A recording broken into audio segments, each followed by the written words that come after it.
Good morning বন্ধুরা, আমি রত্নদীপ। আজ তোমাদের সঙ্গে ডব্লিউপি কেপির বড় আপডেট নিয়ে এই ভিডিও করছি, তো শেষ পর্যন্ত দেখতে থাকো। দেখো, অনেকেই এখন প্রশ্ন করছে ডব্লিউপির নতুন ভ্যাকান্সি কবে আসবে, তারপর যে 2024 ডব্লিউপির যে এক্সাম হয়েছে তার রেজাল্ট, তো এই সমস্ত নিয়েই আজকের এই ভিডিও। তো প্রথমে বলি, ডব্লিউপি 2024-এর যে রেজাল্ট সেটা খুব শীঘ্রই প্রকাশিত হবে।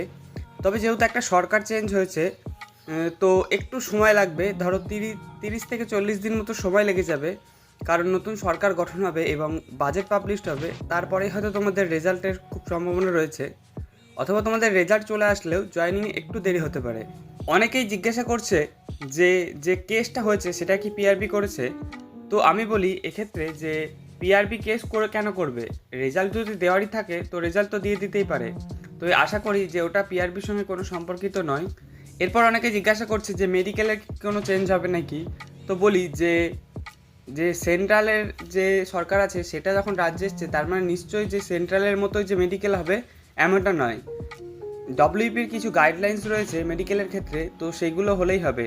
যেমন নাক, কান, গলা, কিছু বেসিক জিনিস থাকে, সেন্ট্রালের মতো অতটা হার্ড হয় না।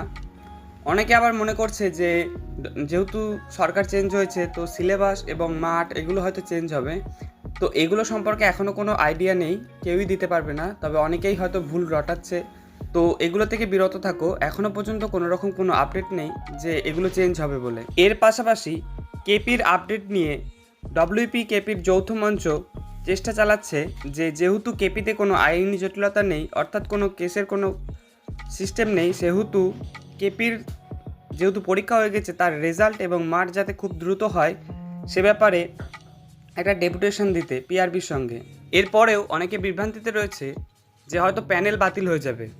তো বলে রাখি, সরকার চেঞ্জের সঙ্গে এই পিআরবির যে প্যানেল তৈরি আছে সেটার কোনো সম্পর্ক নেই। পিআরবি যেহেতু তোমাদের এক্সাম কন্ডাক্ট করছে, তো তোমাদের রেজাল্ট চাইলেই পাবলিশ করে দেবে। এবার সরকার গঠন যেহেতু হচ্ছে তো একটু সময় লাগবে।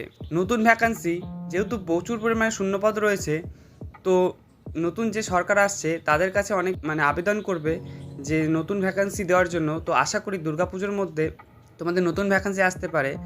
আর শূন্যপদ কিন্তু বহু সংখ্যক রয়েছে, প্রায় 50,000 মতো। তো আজকের ভিডিও যদি তোমাদের ভালো লাগে তো লাইক করে দেবে এবং সাবস্ক্রাইব করে পাশে থাকবে। দেখা হবে আবার নতুন কোনো ভিডিওতে।